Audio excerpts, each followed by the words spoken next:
commençais à préparer mon aile pour la peinture, je croyais être rendu au point où j'allais commencer en fait à appliquer la peinture, puis je me suis rendu compte que j'avais oublié des petits détails. Alors, ce que j'ai fait, j'ai marqué mon aile aux endroits où il y aurait un peu les différents appendices qu'il y a sur le modèle original qu'on voit ici. Alors, ces morceaux-là ici qui tiennent les missiles, les supports de missiles, qui n'étaient pas, que j'avais oublié d'ajouter à mon aile.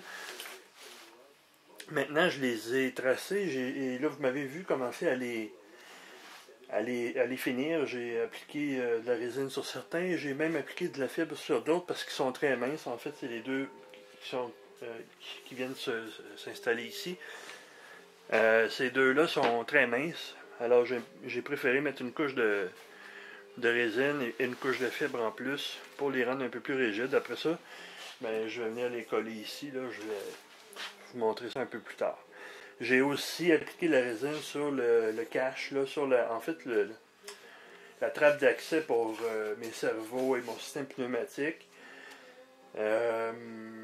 J'ai pas réinventé la roue, là, j'ai tout simplement donné une couche de résine puis ajouté de la fibre pour avoir un peu de rigidité, juste au cas où des fois pendant la manipulation, s'il faut ouvrir la trappe ou s'il faut aller à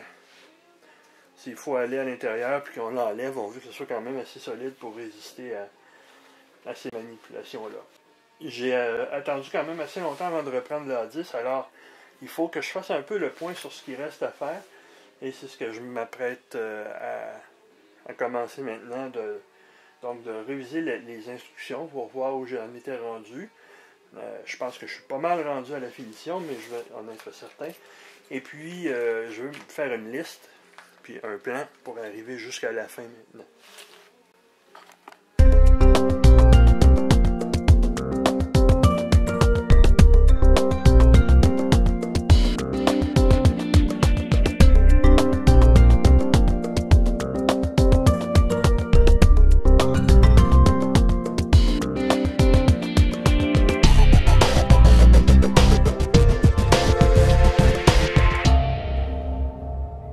Voici mon aile à l'envers sur son support. Et grâce au fond plat, ce que je peux faire, c'est que je peux m'assurer que l'aile elle est parfaitement au niveau, autant dans le sens du bord de fuite que dans le sens du fuselage. Et ma bulle vous prouve que c'est bien le cas en ce moment. Et ça, ce que ça me permet de faire, ça me permet de m'assurer que mon support de missile que vous voyez là, il est parfaitement perpendiculaire au sol, il est parfaitement à la verticale. Et vous voyez ici, voilà. Vous voyez ici que, hop, hop, hop, une petite ligne rouge qui apparaît et qui disparaît. J'espère que ça va être bien visible lors du montage. Cette ligne rouge-là, c'est un laser, tout simplement. Un laser de construction qui me permet de vérifier que le support est parfaitement vertical. Et au départ, il ne l'était pas. Évidemment, il était un petit peu comme ça. Il était perpendiculaire au fond de l'aile, mais moi, je veux qu'il soit perpendiculaire au sol. Alors, j'ai tout simplement sablé, poncé un peu le joint entre l'aile et le support jusqu'à temps d'en arriver à un angle satisfaisant. Vous voyez que je fais les mêmes manipulations. Alors j'ai fait la même chose pour celui qui est du côté gauche de l'aile. Et vous voyez encore la ligne qui est parfaitement sur mon support. Ici j'ai un couvercle de cerveau, puis j'ai un support de missile qui devrait aller en plein là où est le couvercle. Pour contourner cette situation embêtante-là, la solution sera simple.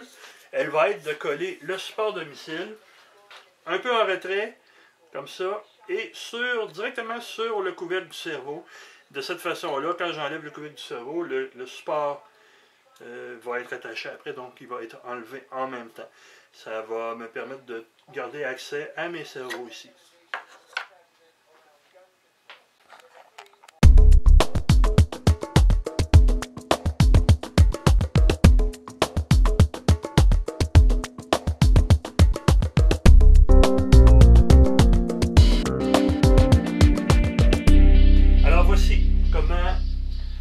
Mes supports seront installés.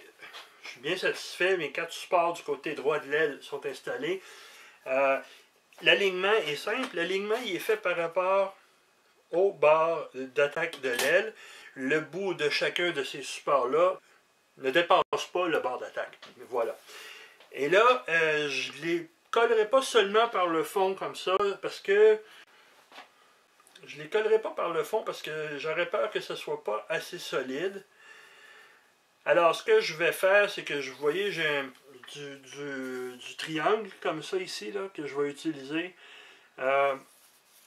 pour renforcer. Je vais les coller et ensuite je vais venir renforcer avec un bout de triangle comme ça, que je vais tout simplement arrondir, un peu comme j'avais fait dans une vidéo précédente pour les gouvernails de direction.